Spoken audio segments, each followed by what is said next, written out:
back for another episode of Stringing Along. I'm Jim Donio. And I'm Ronnie King.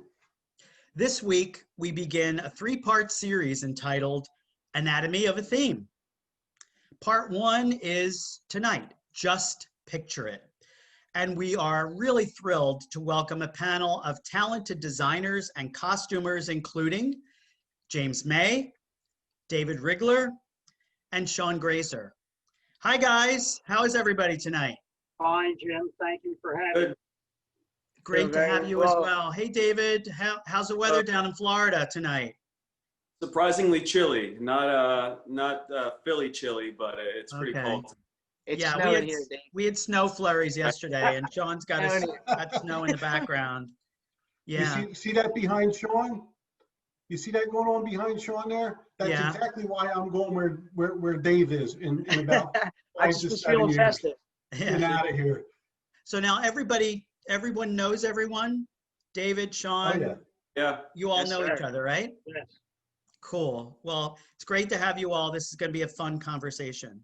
But before we do that, before we get started with everyone, we do want to welcome and express our thanks and appreciation to a new sponsor tonight.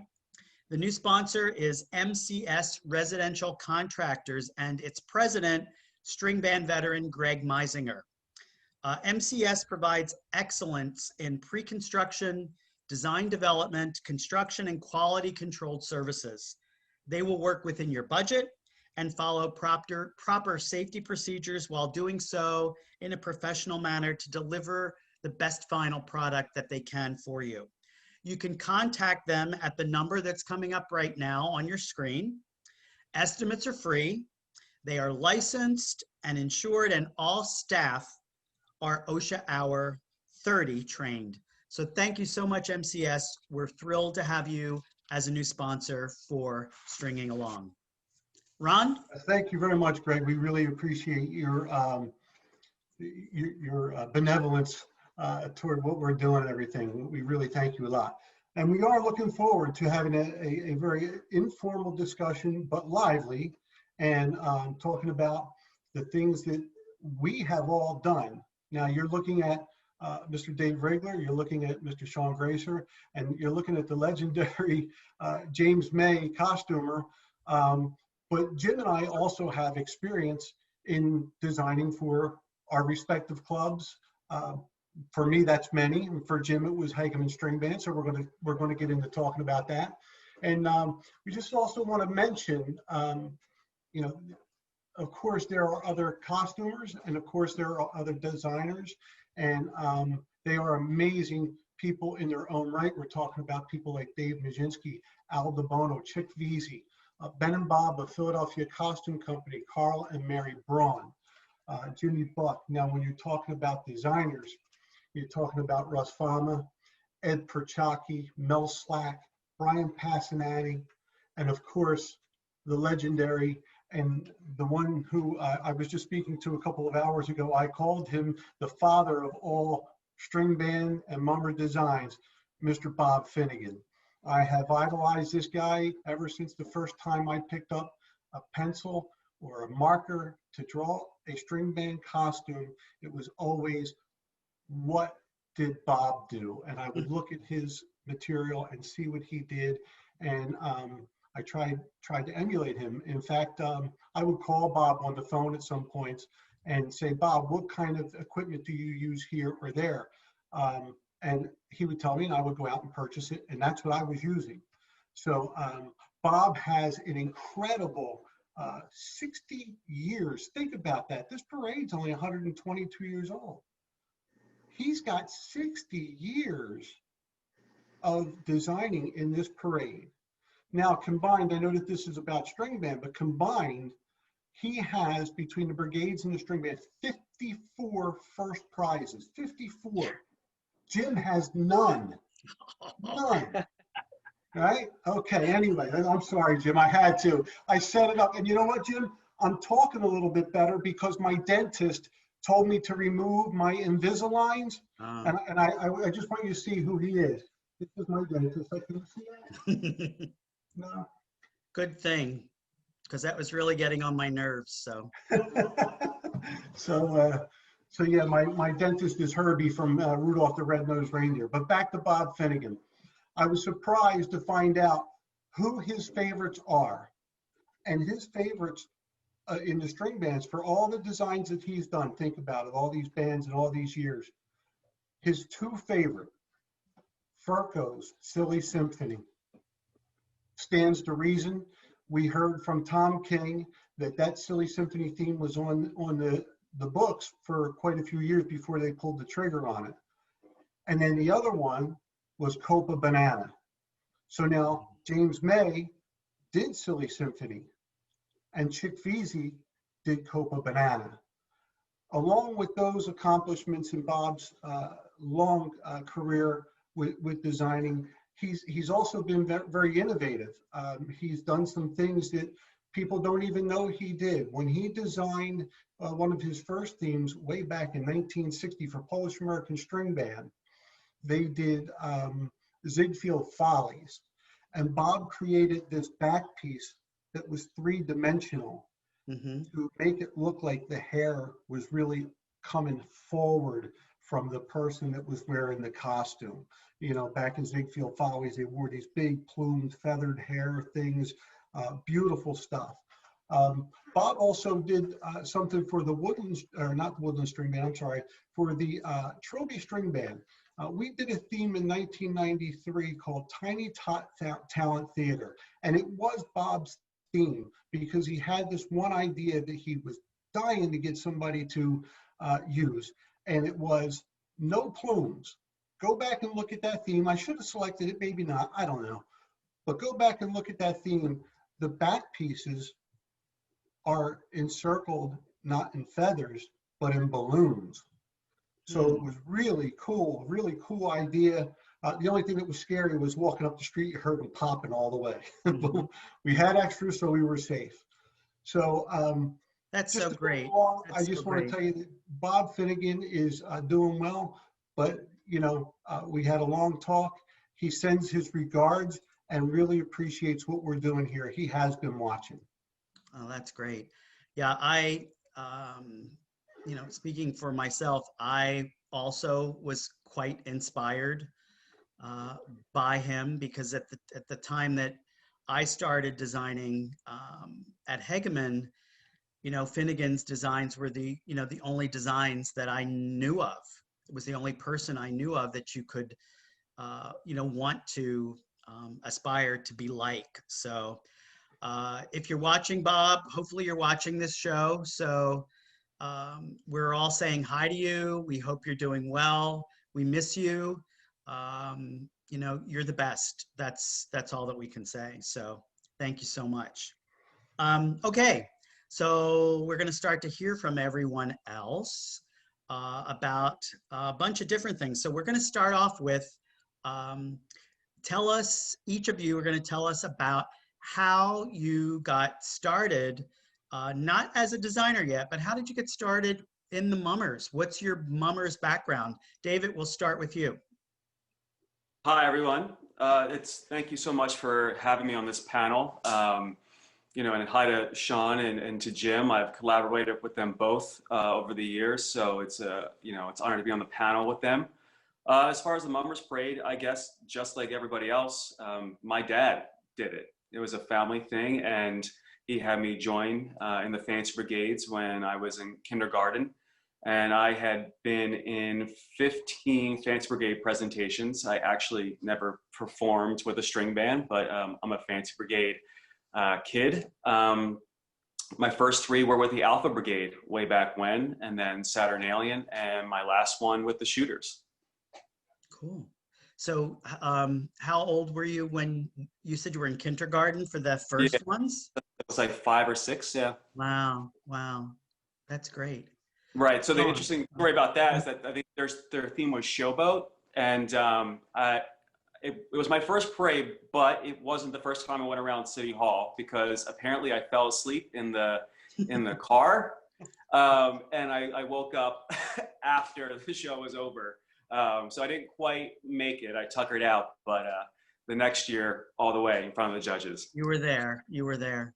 Sean, how about you, Sean? Hey, how's everybody doing? Hi to Dave. Hi to James May. It's good to see you, buddy. Ron, James, down to you. It's good to be on the show. How I started, like David said, I mean, it's a family thing. Going back to both my grandpops on both sides of my parents. Selby Butch, who you know, James, he was in Hegeman for years. I don't really know much about his past. You kind of let me know more than what I even, what I know now. So, and then I have my dad's dad, who is known as Poppy Graser, Chuck Graser. He was in Greater Kensington back in the 60s, I believe, maybe 50s.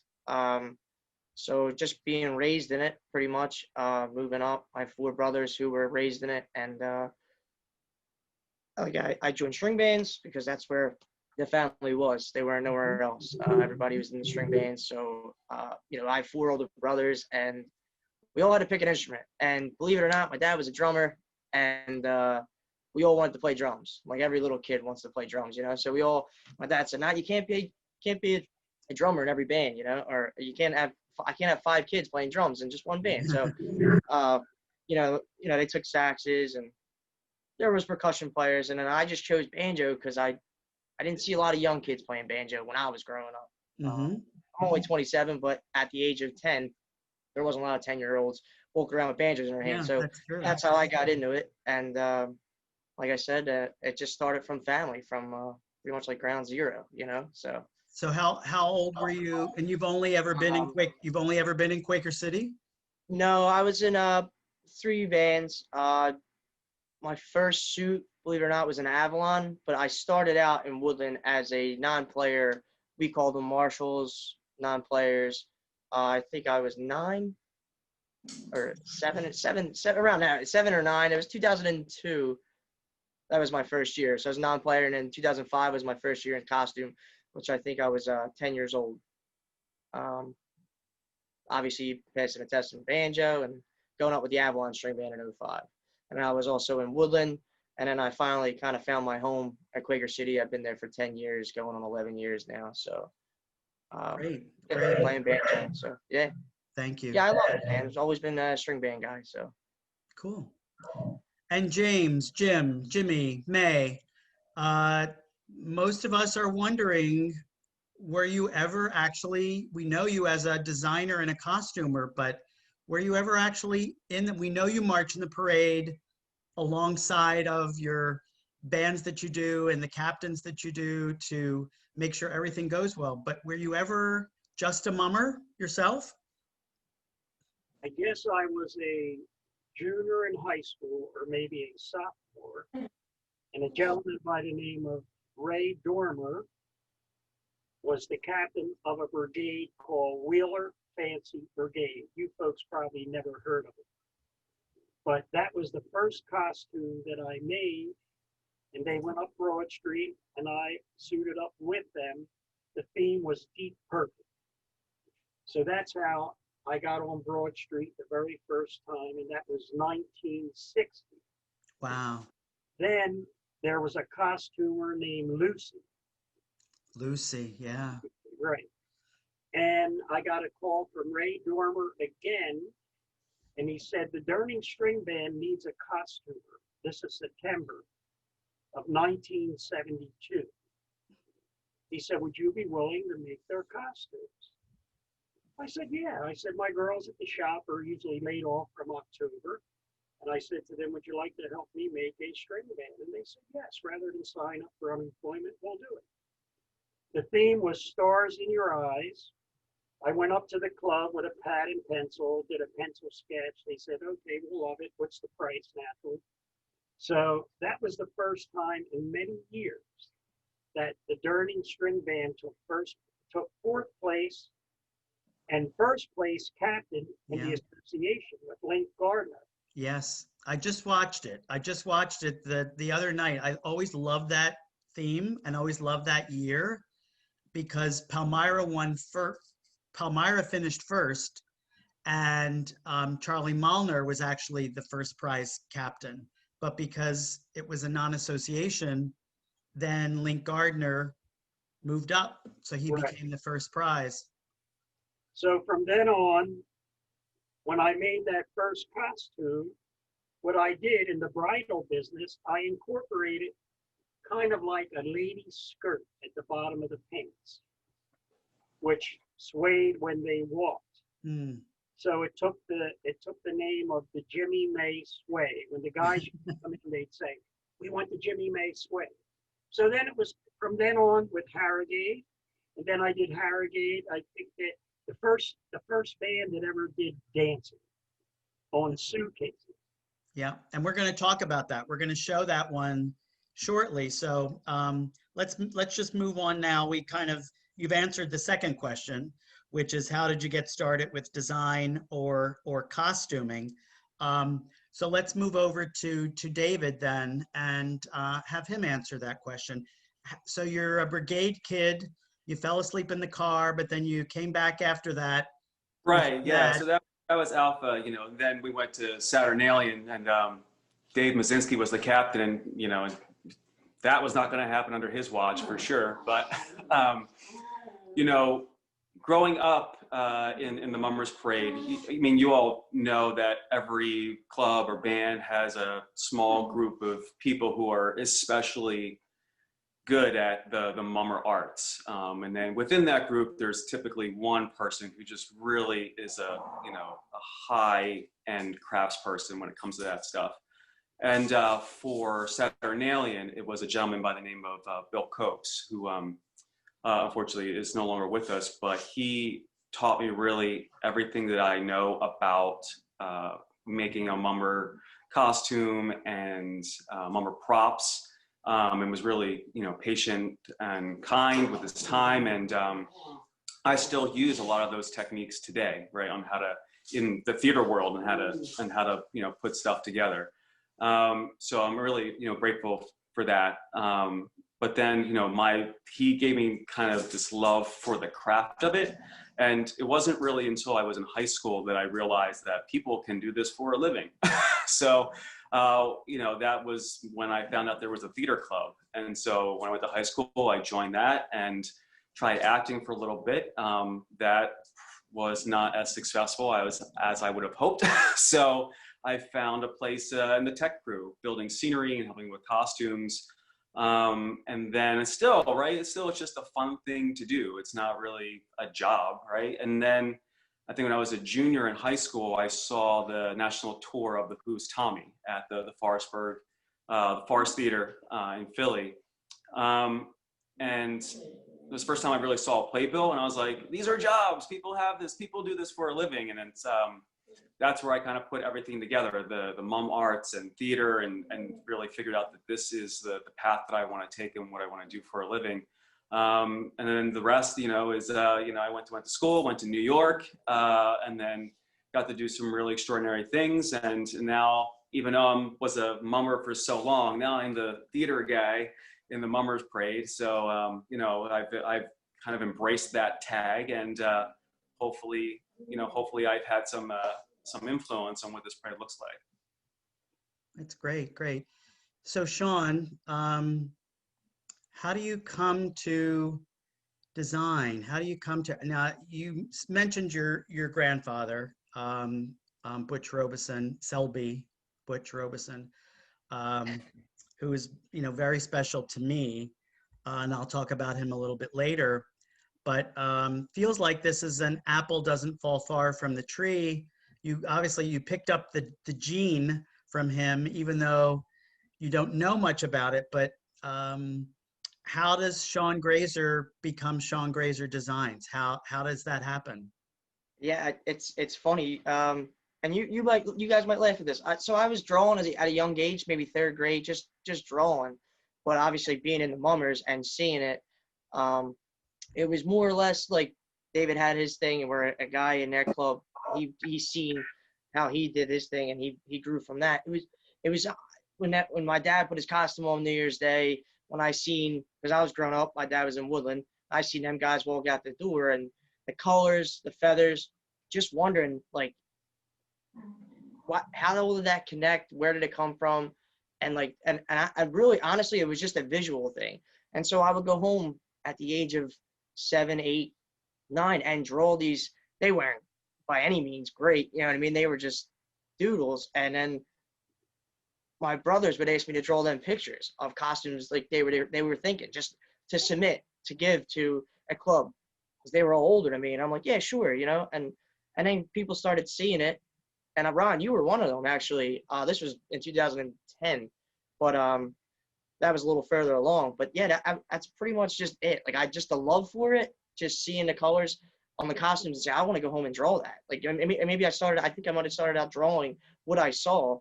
Mm-hmm. And then when people started saying, as I got older, you could do this for the mummers. And that's all it really was. I took a couple courses in the Art Institute of Philadelphia after I kind of left community college and went there.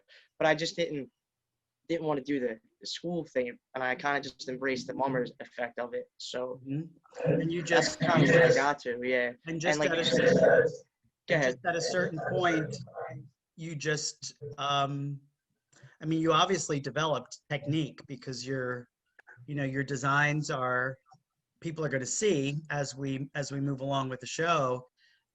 Your designs are outstanding. It's just, where did the technique come from? If you weren't schooled or trained in it, did it just come naturally to you? Ronnie, yeah, I mean, like we all do, we don't reinvent the wheel. We kind of just, what we've seen in the past, we kind of build off of that. I mean, I see David's stuff, I don't, and I like copying it, just, you kind of get, it kind of runs through your head. I see David's sets and I'm like, man, that's a cool technique that he has. And going back to what Ronnie said with Bob Finnegan, who's one of the all-time greats in designing costumes and set designs, I sat in a meeting with Woodland when they let me be like a junior theme committee member, and he pulled out some sketches to show the band with theme they were going on, and I just looked at that and was like, that's a cool start, I mean, and I was young, and because they seen what I was doing, so they did that, and that's pretty much it.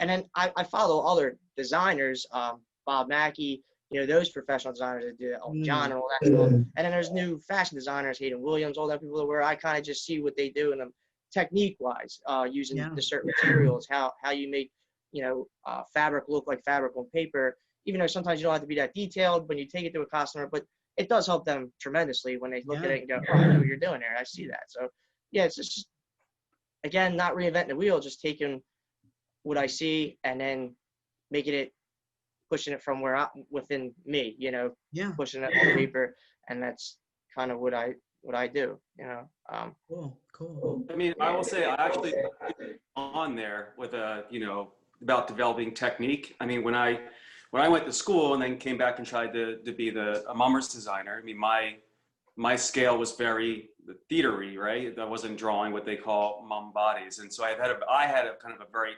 difficult time getting that. And I think, like Sean, I mean, I looked at Sean's stuff. I looked at Russ Fama's stuff. And of course, I mean, Bob Finnegan, I did collaborate with Bob on a Fancy Brigade show. And I just learned so much from him about scale, right? The scale of a mummer's costume and how it fits and how those pieces work.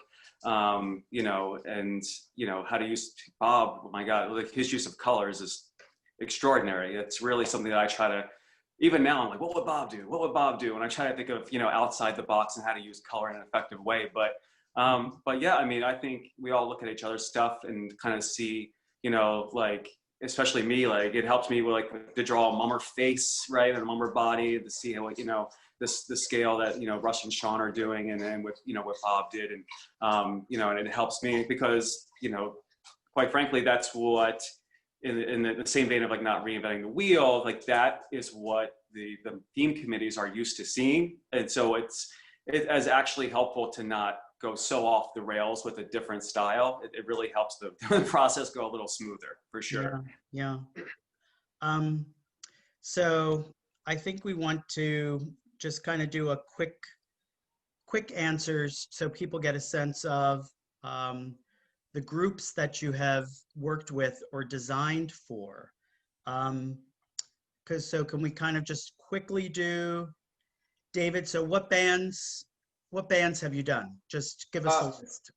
Hegeman, Polish American, Aqua, Greater Kensington, Duffy, Uptown, Furco, Avalon, Fralinger, and South Philly. Okay. Some of them are just scenery. Like I said, collaborations happen, and so I've collaborated on band shows where I've just done the scenery and worked with Russ, and then worked with Sean, and worked with Bob, and then also worked with another young designer, Tim Magenta. Okay. James, is the list going to be, should we just say every band? I would say I probably did every captain and band in the association, Wow. starting from 1972 to the early 90s. Amazing. And my designers were Bob Finnegan and Russ Fama, and very little with Dave and Sean because they're not even as old as my children. I think Wow. Sean could be my grandson. Wow. I've done some work with Sean, with very little, but Bobby Finnegan and I worked together for 52 years. Wow. With him, Eddie Pachaki, and Mel Slack. They were kind of my main designers at that time. And then, phasing out at the end was Sean, which was very talented young man, and Thanks, James. and David. Two very, very talented young men. I just wish I was younger to stay in there with them once we got a parade back on the street. Wow. Jim, I got to say, I haven't seen you in a while. You look pretty good to me. You look hale and hearty to me. We Yeah. used to call him Bobby Vinton. Yes. Oh, Bobby. Yeah, like right. Bobby Vinton, right? Now, Sean and Dave don't even know who Bobby Vinton is. Oh, come on, I know. Yeah, I think they pretty much I'll do. throw Sean under the bus with that one. Yeah, that's fine. Yeah. I mean, I'm going to go and So Google that later. Sean, so what bands have you done up to now? Furco, Avalon, Trilby, Broomall, South Philadelphia String Band, Hegeman, Quaker City String Band, Duffy String Band, Aqua, and Overbrook String Band. Wow. So we've pretty much, Ron, we've got the complete landscape covered You With, don't want to know mine? with these guys.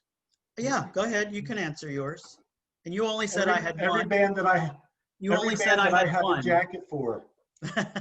Every band that I have a jacket for, that's who I designed for. I only worked for one band that I was never a member of, and that was Irish American. I did work for them one year.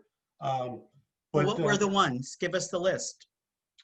Well, what do you need the list again? Didn't we go over this before? Yeah, but not everybody watches every show, so. Okay, so South Philadelphia, Garden State, Woodland, Quaker City, Furco, Durning. I think there's a couple more in there that I'm forgetting. Trilby for sure. I think I was in that band for a while. My memory doesn't serve me as well. I seem to remember that. I don't think you ever won first prize with them, though. No, I didn't, but I do have one. Actually, technically I have two, if you count the first one. I don't normally, but since I'm trying to double up what you didn't get. Yeah. So you also said that I only designed for Hegeman, but that's not true. I did Hegeman and I did Greater Overbrook. So we will touch on that. So Ron, I'm going to hand over to you to introduce our first performance segment of the night. Yeah. And we'll start actually watching some performances now. So let's move on.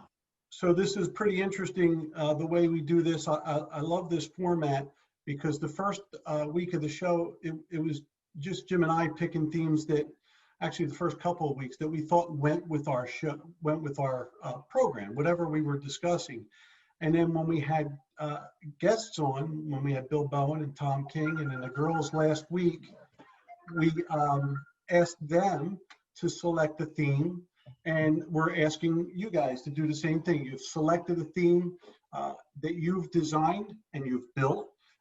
So right now we're going to take a look at James May's choice of 1976 Harrowgate String Band, Moving On USA.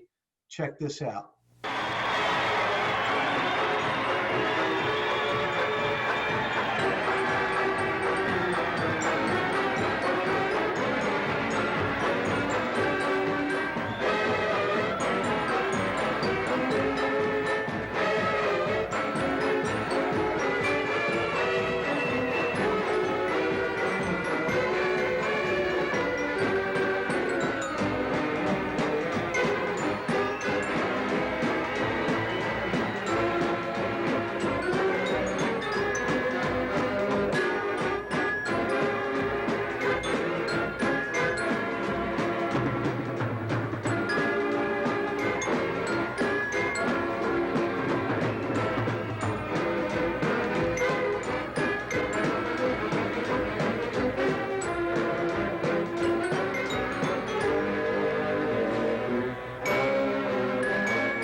I mean, you hear from Jim himself about that Jimmy may sway. Now, this particular costume didn't have as much of it because he had to train the cattle catcher at the bottom of the bib, right? But this this band, along with Jimmy May, becomes explosive in costuming alone for the next decade. For the next decade, some of the suits that Jimmy put on their backs and that they had to give him were just absolutely beautiful. And every time we saw a band coming that had that Jimmy May sway, there's nothing else you can do. So Jimmy, they come to you. You know, they're definitely a band on the verge. And so tell us, how does there was so much talk about what all the bands would do for the bicentennial year, patriotic themes, themes that are kind of about going through the United States, etc. So they took like a little bit of a different approach there. How did it, you know, what do you remember? How did it come about? Well, I remember that centennial year, and if Bob remembers, I did Freilinger as the marching band in red, white, and blue. They were exclusive. I mean, you know, their music is always phenomenal. But they also had the Jimmy May sway and then the pleating coming up the shoulders, the drum major hats. And I would work very closely with a gentleman by the name of Mike Rare. And we would get together. I mean, I was not a set designer, I was a costume. I would get my sketch from the designer, then I would design my pattern and introduce all the embroidery work that went on the suit. And we didn't buy fabric, we made it. We embroidered sequins by the yard. Ronnie will tell you that. And Benny used to call me, Benny and Bobby, he'd say, "You're a costumer or a glitz." He said, "You're all glitz." And I said, "That's what mummers are." So we introduced the Jimmy May sway. We introduced that big puff sleeve. We introduced the buskets on the side that made the costume stand out. And it worked for 2 generations. It worked very beautiful. Like if I would do 10 bands, the first 8 would be anywhere from sometimes first 8. Of course, that was Freilinger, Quaker, South Philadelphia, Polish American, Woodland. I would say to them when they came in, "I'll make you a beautiful costume, but a costume is like a Christmas present. And if you don't open it up, you don't know what's inside. So you have to put it to work." Not only costume, your costume has to say what you are, first of all. And when you step on that line, they're gonna judge you from your hat to your shoes. So make sure it's all together. Now for Harrowgate, so you know this was a non-association band. They come with this train theme, which you know there had been some dancing in string bands before, but this kind of broke through. You know, you mentioned earlier in the conversation about the dancing on the suitcases, the train conductors, but the costume itself, you know, when they're at the line and you see those front pieces of the front of the train with the gold mylar material all the way across, we talk in this show every week about what we call moments of impact, and just that visual of them all across the street at City Hall. So, you know, this band ends up winning. It's winning first prize for this train theme. I mean, were there challenges in putting it together? Was it a smooth process? No, the only challenge was, and you kind of get through that, is your costume has to say what you are. You're never going to get you're never getting a second chance to make the first impression. So you better start them out right at the line. And they looked like they were trains. And incidentally, even the year after that, which was a trip to Light Fantastic, was the first rip-away suit on Broad Street. with their what was his name, Joe Fry's. Joe Joe Fry. Fry's. And that year they took first prize again, and they were dancing on tables. Yeah, the So Charleston. they really opened up a new phase of presentation. Yeah, it was Harrowgate was groundbreaking. I mean, it's the only non-association band in its time to ever win back-to-back. Yes. And there have only been, literally 3 non-association bands that have ever won, and 2 of them are Harrowgate. Greater Bucks and Palmyra are the other 2. So that's a great story, and we're excited to hear about that and have you tell us that tonight. So we're going to move on now to me. So I very much like Sean's story. I was drawing, from the time I was, really little kid. My parents often said that if they had a penny for every Crayola crayon that they paid for that I used, they probably could have retired somewhere, because I loved to draw. I wanted initially to be a clothing designer. That's what I thought I would go to school for. My parents weren't particularly confident that that was a good choice, a sound choice. So I did end up in journalism school and got my degree in communications. But starting in Hegeman at 15, I had a mentor in Al Fink, who was the captain of Hegeman. And, he was really like a grandfather to me. And I met also Sean's grandfather, the late Butch Robeson. And I learned from them, and I got encouragement from them to present my ideas and present my designs. And the first costume that I did was 1975, which was Philadelphia Sports Parade. It was really an unusual, and still to this day the only string band theme that focused on Philadelphia sports teams: Phillies, Eagles, Flyers, 76ers. It was the Stanley Cup year, so that was pretty exceptional. And then I did Famous American Parades in 1977. And then we come to 1978, and I have this. There had been international themes before, but I had what I thought was a different spin on the international theme. It's my pride and joy of my years of designing. It's 1978, it's 4th prize, and it's Girls of the World. This is going to be a very interesting and challenging presentation.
this was a different year for me. I had designed in the more traditional way all the other years up to this point, the 3 or 4 years that I'd started designing. For this particular year, I don't know why, for some reason, I got the idea that I was going to go and get material, that I was going to go to Baum's, that I was going to pick out fabric, and I was going to ask my mom, who was a really good seamstress, to make a miniature version of the costume and a miniature version of the back piece. So that's what we did with the actual fabric, feathers. I essentially made a doll, but on a smaller scale. And that's what I pitched to the band. And they chose it, and they chose to do the theme. And that it really unfolded from there. You know, I definitely had inspiration from, you know, other bands, as David and Sean have both said. You know, you get inspired, you see, you know, ideas. So I did have there were some very classic lines. David was talking about sort of the traditional mummers costume silhouette versus what David himself and Sean are doing today. So as a more traditional silhouette in purple velvet and like a lavender brocade color, and then a globe, sort of a world design on the back piece. But the key to this particular theme was, and this was at a point in time where there, you know, while there were girls, as we talked about last week, there were girls in the parade publicly with Crean in 75. By 78 with Hegeman, there was still going to be no girls in the parade, no girls in the band. And Hegeman kind of became known for its, and we talked about this with the Bowsers a couple of weeks ago, Hegeman became known as a band that could dress guys as girls and pull it off. So with this Girls of the World, we picked 5 countries. The Japanese geisha, which is Sean, was your uncle, John. He was the geisha. And then we had the French Can-Can girl. We had the Irish Colleen. We had Carmen Miranda. And then we had Miss America. And Richie Nadas was Miss America, which is crazy. I mean, he was Miss America. My sister, talk about family. So my sister was a licensed hairdresser and cosmetologist. She did all the wigs, and she made up all of the guys in the female, you know, to portray the different countries. But really the pièce de résistance of this particular year was I had this idea for what I call the World Carousel, where it would be a carousel, and as it turned, the dolls would become the real, you know, the real people portraying the character. There'd be a doll, and then it would flip, and the live person would come out.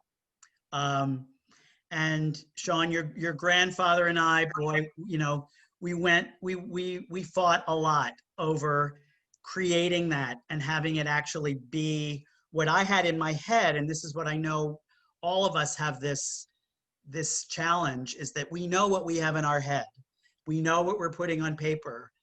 And there's this bridge of getting it from that to reality. And this was a particularly interesting year to get that to happen. Long story short, and this wasn't really a long story, it did happen. Tom Halley wore the carousel, and he finished second in second prize for captain.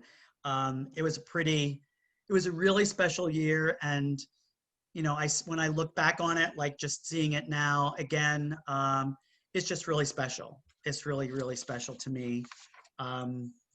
So that's me. That's my year. That's my design story. I went on to do other stuff in other years after that, but I'm going to hand off to Ron now, and we're jumping 20 years, and he's going to introduce his design project and captain's project for us to talk about.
Actually, there wasn't much in 1998's Hot and Harem of the Trilby String Band that I designed. I picked it for a couple of reasons. One, because I knew Jim was going to be here, and James made my suit. He designed my suit. The rest of the band was ragtag in a sort, and that's where Jimmy May, when we used to do things together, Jimmy understood the circumstances that some bands could find themselves in, especially with membership, especially with finances. So this is how Hot and Harem goes down. Jimmy makes my suit. He designs the big suit in conjunction with my brother Joey. They just stood there looking at other things and said, how can we change somebody else's costume from years ago and make it new. And Jimmy just does that off the cuff. I mean, he was able to do that. The interior of the band, the pit band, was just kind of a take on Aqua or South Philadelphia's Arabian themes. After all, you know, once you get into some of these things, there's not a lot of wiggle room. It is what it is. Like, you know, I know that we all feel this, that sometimes you get pigeonholed into certain characters. You're like, okay, what do I do with this now that it's been done 1,000 times? But here's where, why I picked this. Further back, the bottom section, these guys were dressed in an Arab headdress. I don't know what they're called, but it's just the round top with the cloth hanging down their back. And they have the cover. I don't know what it's called. I'm not a designer, really. I mean, I designed these things, but I don't know what they're called. So we didn't have the money. We ran over to Sam's Fabric in the Berlin Mart, brought the fabric back, a whole bolt of totally sequined blue material. We stood each person in front of me that was going to be in that costume, and we started unrolling. We unrolled the fabric, draped it over that person's head, marked the place for their head to go through, and had a woman in the band just put a binding around it. We had white rope from something. I don't even know where it came from. We're like, okay, we'll do this. And we wrapped it around everybody's waist that was in that costume. So when you're looking at that theme, go back and take a look at it again. When you're looking at that theme, there is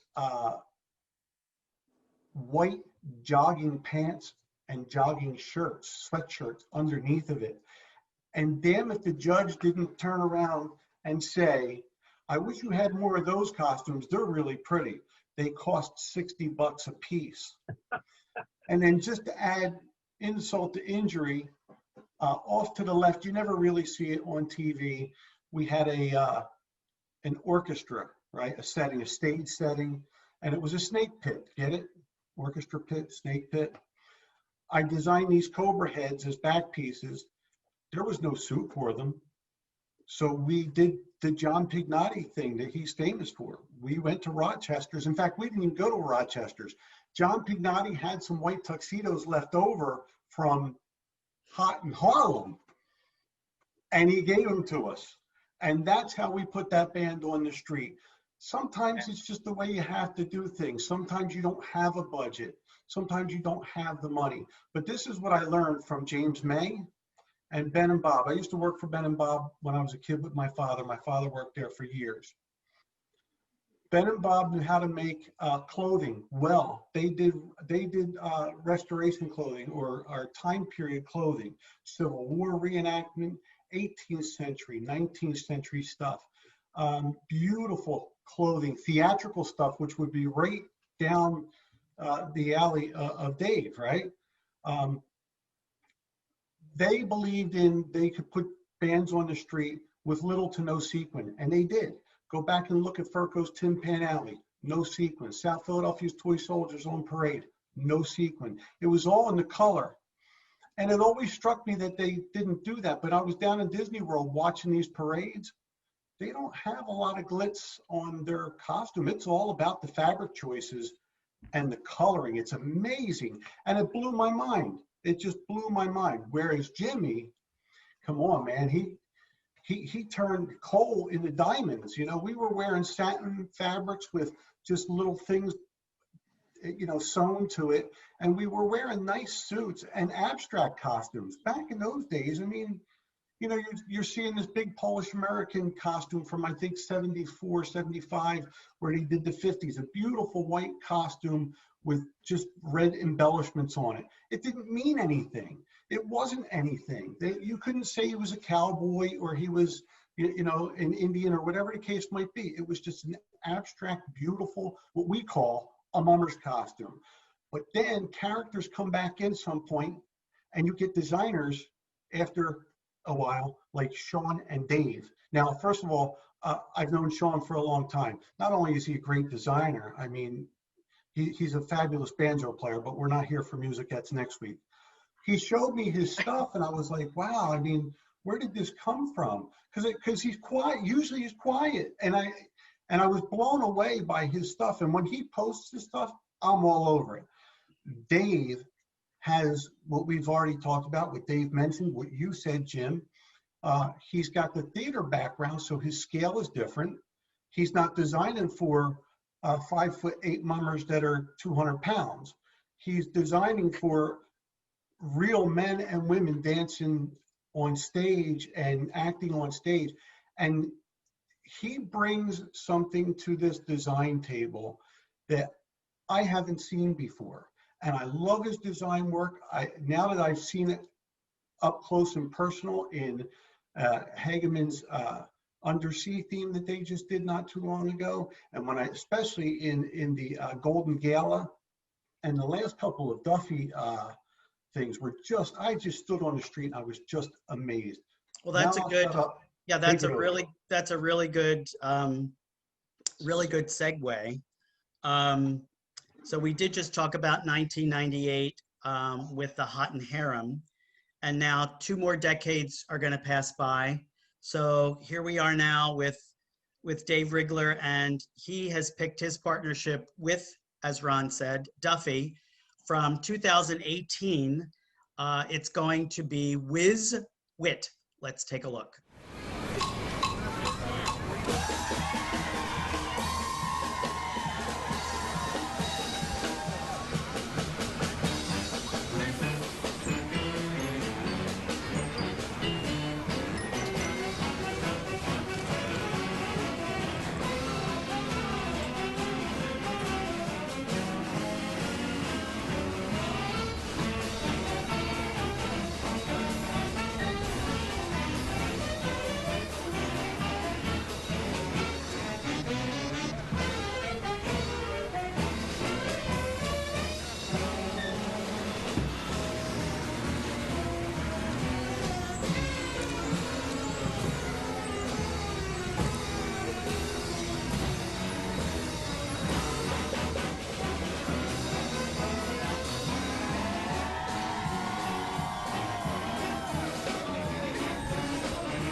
So Dave, tell us about how did this come about? I know it was a particularly poignant year for the band. Tell us the story.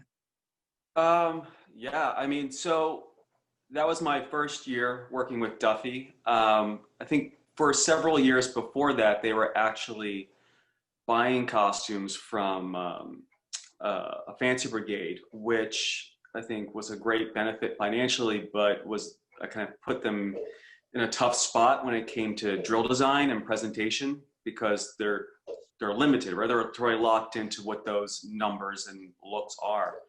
And so it had been a while before they were putting, you know, a show together from scratch. And I think what they liked about me is that I bring the scenic element part to it as well. And they like the models and the storyboards and their, what I call their sibling, their mummer sibling is the Aquastring brand, who I've been working with for years. And I think they, you know, told them about me and how I work. And I little hesitant, I believe, but they gave me a shot to come in and help work on this theme. And, you know, I don't think I knew what it was until they turned it in.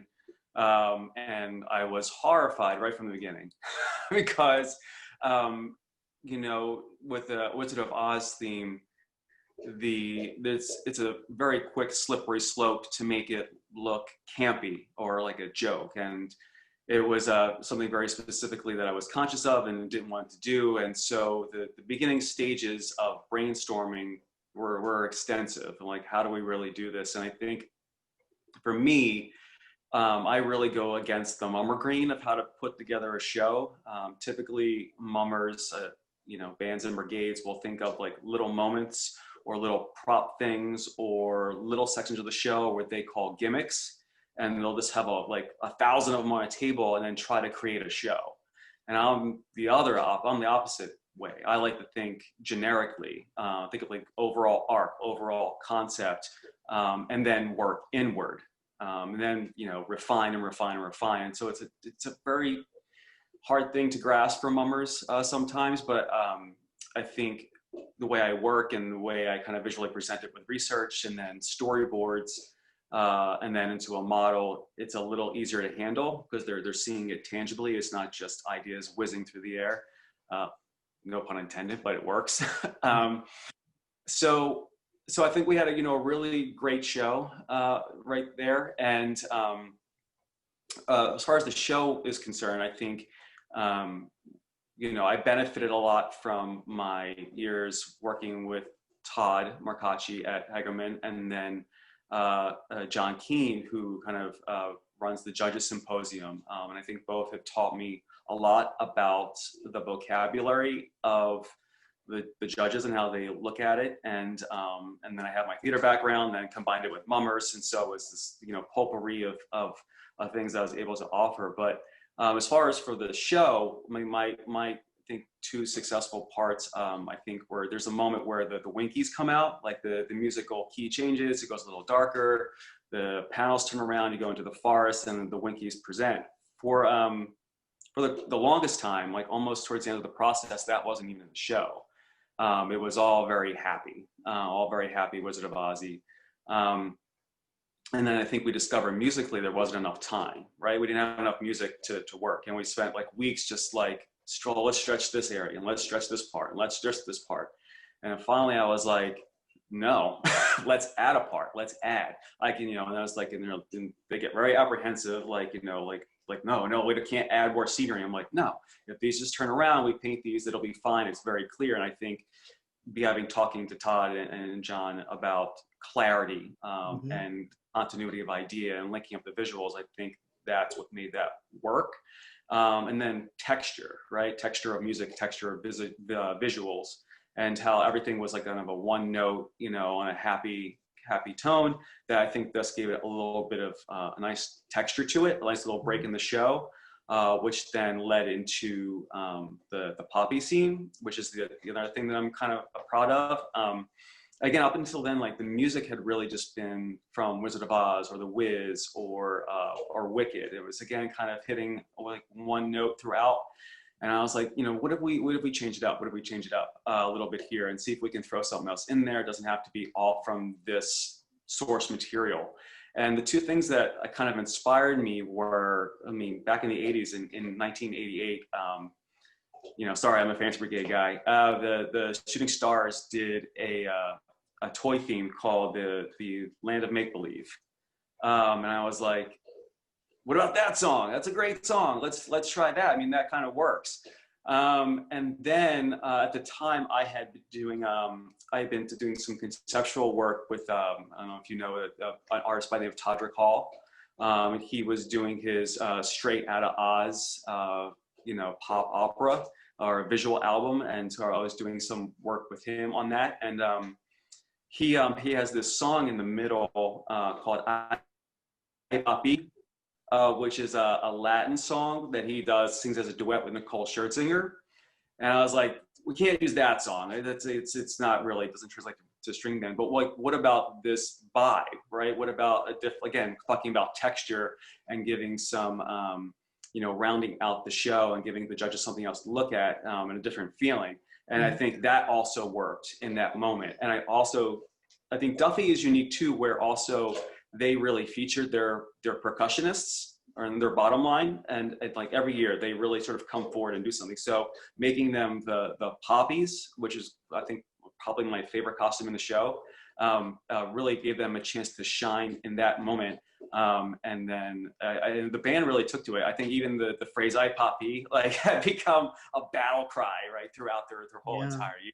And it was just it was ended up being a really meaningful year because sadly in October, prior to New Year's, their beloved captain, Ted Kudrick, passed away suddenly, which I'm sure you know, created a very emotional situation for the band of epic proportions, trying to get their heads around that, and then moving forward with his young son Jake, kind of picking up the mantle, being given that confidence from the band to lead them, and I guess just refashion the look and the feel of that role and that costume, as we saw in the performance. It was right.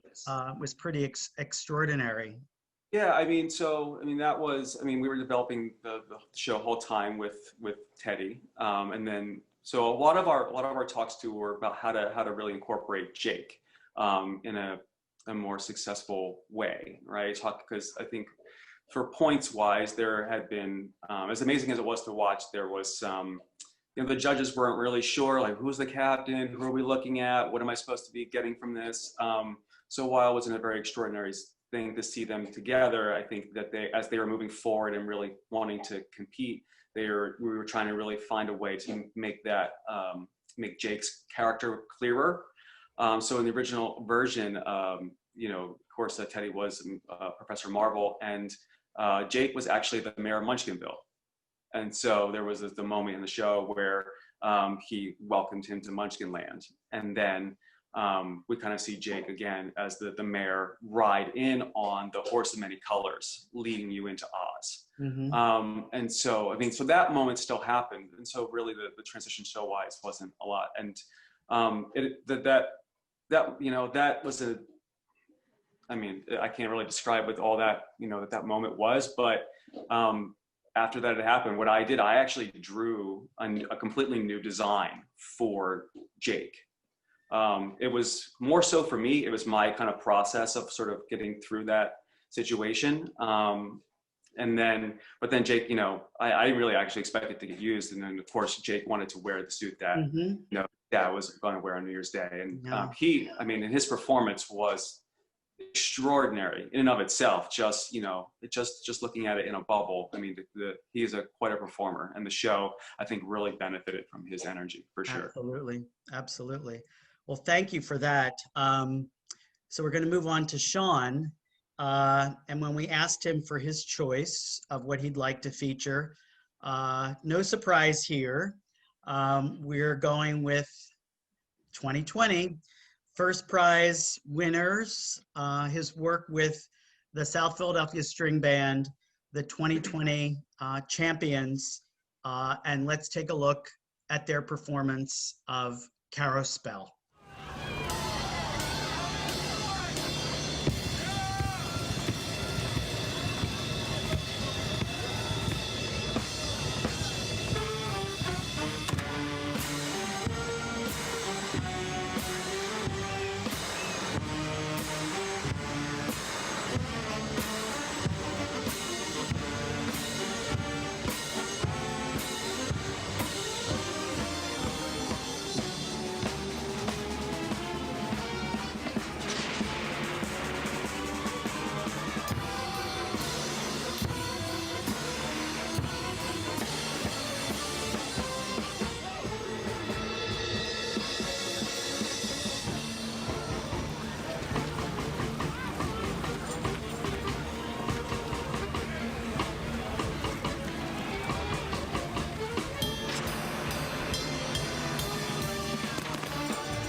So this, I mean, this is as a true someone who really appreciates, as we all five of us do, as someone who really appreciates design and creativity. Like, wow, all I have to say is wow, like where did this come from out of your head? Tell us about this. This is such an innovative and unique design and theme. So just tell us how it came about. Tell us how it came to reality for you. Thanks, James. So, as we all do, we all show up to the meeting, and he hits me with we're going to do a carnival theme, and that's their show director. And, as we all say in string bands or mummers in general, you pick a theme and it's like, it's going to be done like it's never been done before. And we all laugh. It's kind of a joke saying, but when he said, no, we want to go twist it with it, and we want to be abstract, and we want to be wild looking. And they used the word, and I used the word wild because it was. And so he starts, we all start collaborating. He starts throwing the ideas, and all the other guys around the committee are throwing their ideas out. And he's like, the name Carousel was kind of there already. They're throwing things around. I'm like, man, that's pretty cool, And the original version, as we've seen, the captain was the Zoltar. He was actually a gypsy in the beginning, and they said, this is what we're going to do. We're going to do this carnival theme, and it's going to be, the captain, if it's gypsy or Zoltar, we're going to put a spell. He puts the spell on this entire carnival. And so that's what was going through my head. I'm like, yeah, that's pretty cool. We can get like really funky and wild with that. So, as most, like Ronnie said, nowadays, because the parade progressed so much, everybody's a character. We need a character to find that next gimmick, that next show part, and a lot of it, they all make sense. But so, in a carnival, you have, the ticket booth, and you have, the snack stand and the candy stand, and that's the way they gave me the concepts. We want a ticket booth suit, and we want a snack suit. And it was funny because I'm just, I'm home, and I leave the meeting and I'm processing it all in my head, and it's a lot. Trust me, they throw a lot at you, and I'm sure Dave knows this, and you guys know how much they throw at you, and you sit home and you take a little breather, and you're like, oh, let me get down to it. I start writing down notes like what's in a snack carnival, all that stuff, and I go back to the show director, and I'm sending him text messages, like, I know what I'm seeing, and he's like, just draw it out. They kind of gave me carte blanche from, years past. They see what I've done, and just I try to be a little bit different, and Dave's got his different way of drawing. I got my different way of drawing. We like to be, because now we're doing characters, we like to be a little bit abstract and wild with what we do. And it kind of just, like, I know it sounds like, oh man, there's no way it just came to you, but when you start thinking of all the things, you start adding in a suit, and you find a basis, and then you kind of just start, evolving that suit. So when he said, we're going to put the spell on it, he said, I want things like morphin, and then that's pretty much where it got down to be, where these characters who, in my head, because I got to put a storyline together, right? And Dave would know that, and you put a storyboard together in your own mind and say, like, the snack stand suit that had the peanut head, that's what he's going to turn into. He's gonna have popcorn coming out of his jacket and everything else, and he's just turned into a walk-in, food stand. So, and that's one suit that I kind of look back and say, man, that was pretty cool. And not to toot my own horn, because they seen it, and a lot of guys, Ronnie would tell you, and James, you probably would know this too. They see stuff and they're like, man, I don't want to wear that. They see this head, and I'm just like, but they're like, we're loving it. We just like, oh man. And I'm like, in my head, I'm like, I know how it's going to be made. We know the guy that makes the heads and all.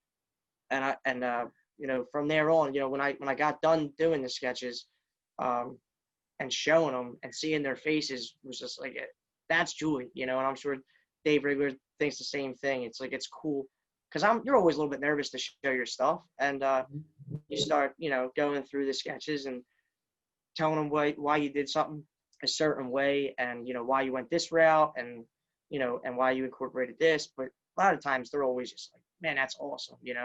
What happens when something just doesn't fit?